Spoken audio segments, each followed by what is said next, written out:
Hey, moms. So, this is one of those shows where I feel more than I think I have the words to say. Do you know what I mean?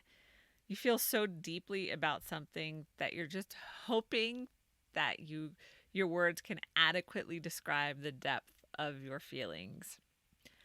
Mom brain and decision fatigue is what we are talking about today, and they go hand in hand. It is really a cycle and a vicious one at that. So, when I first saw the term decision fatigue, I thought, yes, that describes so well what moms experience on a regular basis. And I'm not referring to the type of decision fatigue where there is too many colors for a shirt that you want to pick out. Not that kind of decision fatigue. It is more like keeping track of kids, clients, home, and everything else.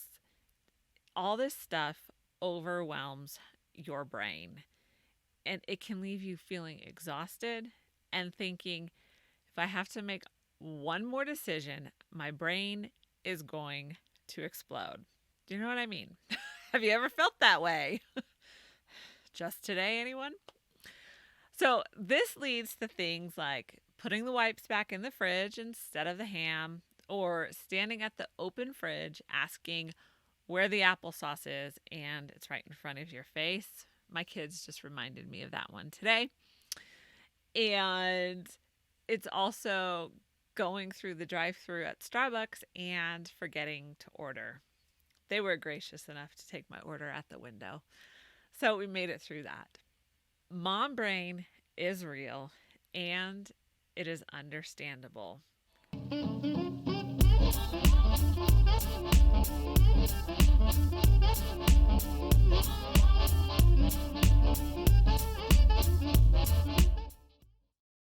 Hey, moms. So, welcome to another episode of the Life Unboxed blog show. This is a place where we talk about all things momtrepreneur, from raising your kids to running a business, and the most important one, keeping your sanity. I am JODIE the mom from lifeunboxed.blog, and if you want to support this show and the time that I give, you can do that with coffee. Visit Ko-fi, that's ko-fi.com/lifeunboxed.blog, and you can support the show by buying me a cup of coffee. And if you're enjoying this content, please like the video, subscribe to the channel, hit the notification. This really helps all of those algorithms that we love to hate promote the show more. So if you can do that, that would be awesome. Same with the podcast. Download it, share it with your friends, and leave a 5-star review. If you have any questions about being a mom, a homeschool mom, a momtrepreneur, or about keeping your sanity, let me know because I would love to hear from you. Okay, so let's get into this a little bit more, and I'm just going to turn here so I can see a little bit better. So, what is mom brain and decision fatigue? Here is my unscientific but mom of 6 tested definition. So, mom brain happens at a point of deep exhaustion when your brain decides it needs a vacation and takes one without your permission. So, typically, mom brain usually occurs right after you have a baby because you aren't getting any sleep. So, that's why that occurs then. And there are just so many demands from baby. And I go into a lot of those demands in the High Needs Baby in a previous show, so I will leave the link for you below. But mom brain can also occur at other times. So the next step in this vicious cycle is decision fatigue. Your mom brain is so overwhelmed, it feels like you can't hold one more thing. Then the simplest decisions start to feel overwhelming. So I'm sure you've seen those memes on social media where they make fun of women because they can't decide what restaurant they want to eat at, which is true. I admit it. I can admit that. It is true. But I think, sorry, it is more than just not being able to pick out a restaurant. It is more of we reach a point where we can't make one more decision. So by the time the end of the day rolls around, the simplest decision, where to eat, is just it becomes too much to handle.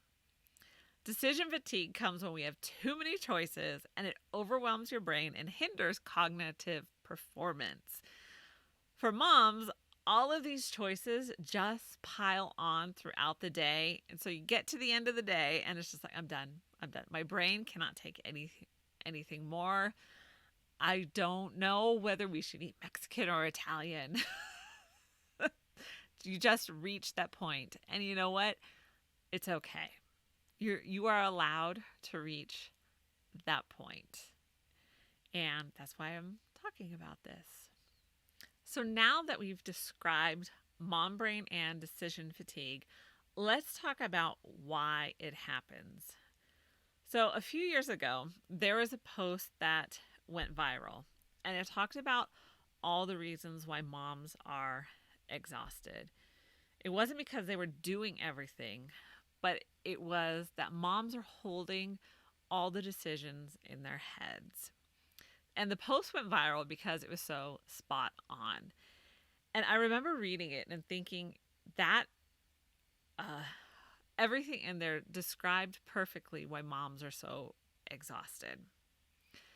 So let's talk about 3 things that can lead to mom brain and decision fatigue. So number 1 is all the little things. And it really is all the little things that distract us and change our focus. But these little things need to be taken care of. For example, so as I was writing this post/show, the baby is coming up to tickle me, and I'm also trying to keep her from taking all the diapers out of the box. So distracted from what I need to do and trying to keep the diapers all in one place. But it also can be reminding your kids of the next thing that they need to do every single day. And if you're a homeschool mom, I think it compounds, because if you send your kids to school, you at least have a few hours during the day where you're not being asked questions or reminding them to do something that you've told them to do the day before and the day before that and the day before that. So you get the idea. Or it's figuring out what to have for dinner or what you need from the grocery store. All of these little things just add up.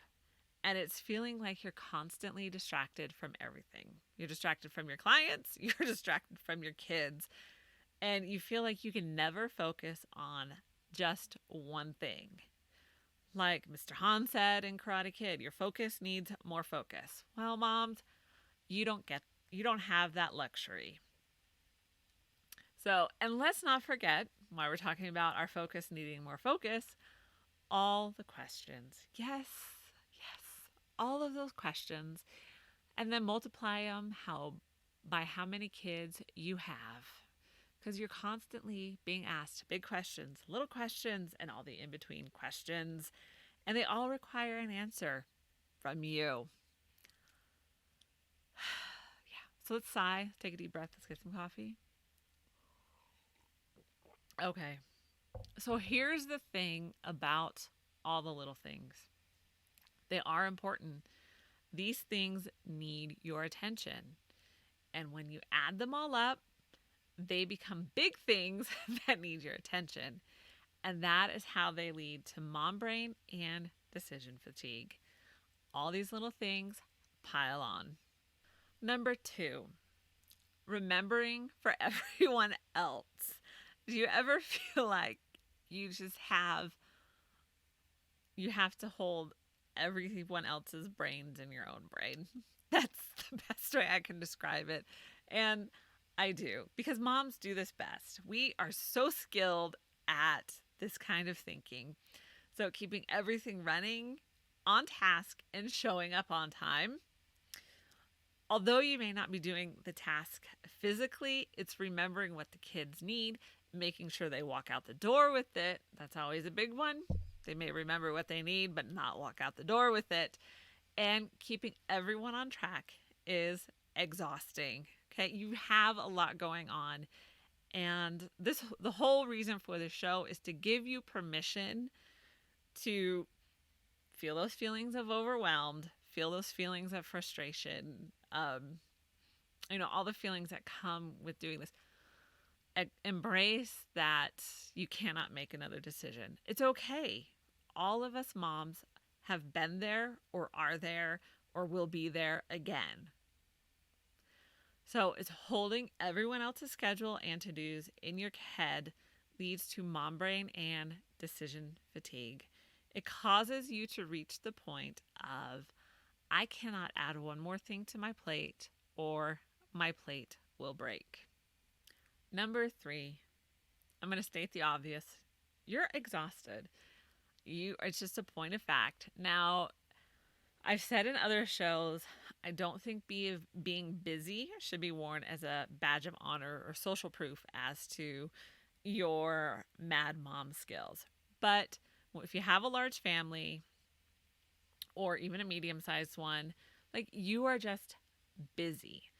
You are working from home, homeschooling your kids, you are exhausted. And whether you have older kids, younger kids, or your ages run the gambit, all these ages bring their own kind of tired. So for younger kids, you're more physically exhausted because you're running around trying to keep them out of things and just to keep up with them. And even though they're small, those little legs can really get them into trouble really fast. So you're physically exhausted. With older kids, it's more emotionally exhausting because you're helping them work through big things and bringing them to maturity and to adulthood. So it's emotionally exhausting. And then if you run the gambit of ages, like I do, my oldest is 16, my youngest is 2. If you run the gambit, then you're physically and emotionally exhausted all the time.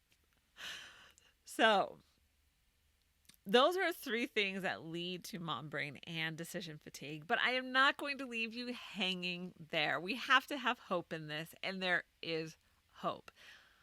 This first section just has given you permission to feel all of these feelings, to not feel guilty about feeling these feelings, and to know that, yes, you are tired, and you have good reason to be tired. So let's talk about how to handle it, because you can't avoid it, but you can handle it. And here are 3 ways to handle it. Number 1, handling all the little things. Embrace the baby trying to tickle you, because this is a season, and this season is so short. Looking at my 16-year-old now, I remember when he was 2, and it feels like it was yesterday. And I remember when he was 2 thinking, like, I can't wait for him to just, get a little bit older, get potty trained, get all of these major milestones that kind of take some of the pressure off of us or relieve us of the physical task that we have to do for our young kids. But now that he's 16 and I look at my 2-year-old, and even all the kids were saying it today, like, you need to stop growing up. Don't grow up anymore. Because it does go by so fast. So embrace the season. It is okay to limit the questions being asked, or to give a time frame on when they can ask. Yes, sometimes I just tell them there's a moratorium on questions. Yes, they know the meaning of moratorium. And, you can't ask right now. That's it. Or, I have to concentrate on this. You can't ask me anything right now until I'm done. It is okay to do this. So with 6 kids, I am constantly being bombarded with questions. So I do reach a point of telling them they can't ask anymore. And sometimes it works. Not all the time. I think I get more satisfaction of just telling them that they can't ask me any more questions than them actually following my wishes. Okay, so handling all the little things. Okay, so schedules for kids are amazing. This saves so much time reminding them of all the things that they need to do. So recently, I decided to um, give my second grader his school schedule. What was happening was he would be waiting for me to tell him the next subject. And so if I wasn't there and really staying on top of him to do the next thing, then he would just go off and, he would do PBS Kids or go play or do something else. So it was really taking him all day to do his schoolwork. And I knew it didn't need to take him that long. So, and also part of my motivation is I'm still thinking about homeschooling my kindergartner next year, and I know that's going to be more of a challenge because I've never homeschooled that grade before. I sent them to school, got the basics down, and then pulled them out. So, if I'm going to homeschool my kindergartner, then I need him to be more independent with his schoolwork. So I gave him the calendar, and he just took off. It was like a night and day difference. He was done so much faster with his schoolwork because he knows exactly what he needs to get done and what he needs to do next. He has become so much more independent when it comes to his schoolwork.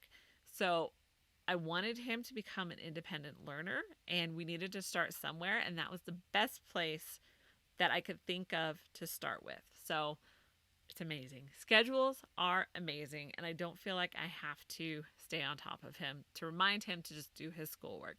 Now, of course, I look at it and I check it, and I try to keep up because of his age to do it every day so that he can get instant feedback on what he may need to correct.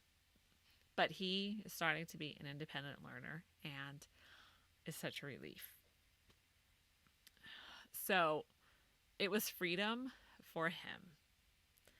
Okay, so next, when handling all the little things, is focus in small bursts instead of large blocks of time. Because let's face it, there are so many things that you need to do throughout the day that you just don't get large blocks of time.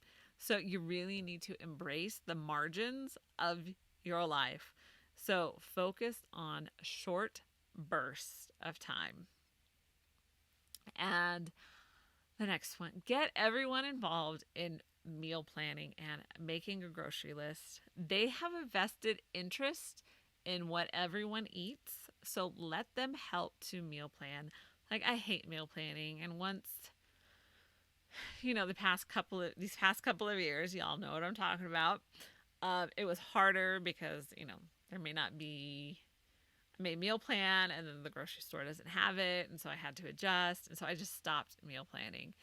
And I actually haven't gotten back into it, and I know I need to because it helps me when I don't have to think about what we need to eat for dinner tonight.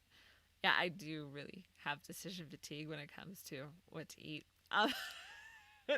So the times that I have gotten the kids involved in it, it has been really helpful. I just need to get back into that habit of doing it.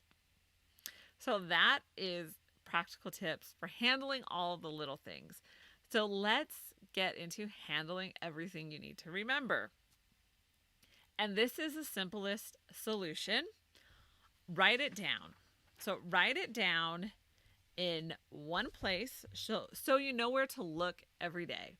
If you spread your to-do list across too many platforms, or you just want to stick it on a sticky note, you're going to end up losing that thing. You'll waste more time just trying to figure out where you wrote it down than what you need to do. So use a planner or use a Fun Mom notebook. I have a few suggestions for the Fun Mom notebooks. This one's a fun one. This one's a brilliant one. And of course, coffee. Okay. So use the Notes app on your phone or the Reminder app on your phone. So I have a planner, and then I will also use the Reminder app if something is time sensitive. So like taking my son to work or picking him up from work, I have those on my phone as reminders so that they buzz me when I need to leave. But for the most part, I write everything down in my planner or one of my notebooks. a notebook, depending on what it is. Okay, so set your expectations for school. Show your kids where the calendar is and what to turn in for you to check. So put all of that responsibility on your kids to let you know, not you following up with them, but they have to let you know. Give them the freedom of responsibility and shift some of these things you remember over to them. And sometimes natural consequences just have to take place. So if they forget something, they have to be responsible to fix it or take care of it or whatever they have to do. That has to be their responsibility. Otherwise, they will never learn. So that's handling everything you need to remember. Handling exhaustion. So this is number 3. Sometimes you just need to escape and take a break. And yes, I do have a show on that one as well, so I will leave the link below. And that's okay. You're tired. There's a lot on your plate. So go for a walk. Sit for a few minutes in your room. Take a nap if you can. Soak in a hot tub with chocolate and coffee, I highly recommend. Or read a good book. It doesn't need to be for hours on end. Fit it into the margins of your day, even if it's just 10 minutes sitting on the couch doing nothing. Be intentional about taking time just to chill. And try not to overcommit your schedule. It is easy to try and be involved in everything or want to be involved in everything, but you need to say no. You are your own time management trainer, and so you have to be the one to tell yourself no. Mom, I read this quote in Steal Like an Artist, and I think it works for moms too, so I want to read it.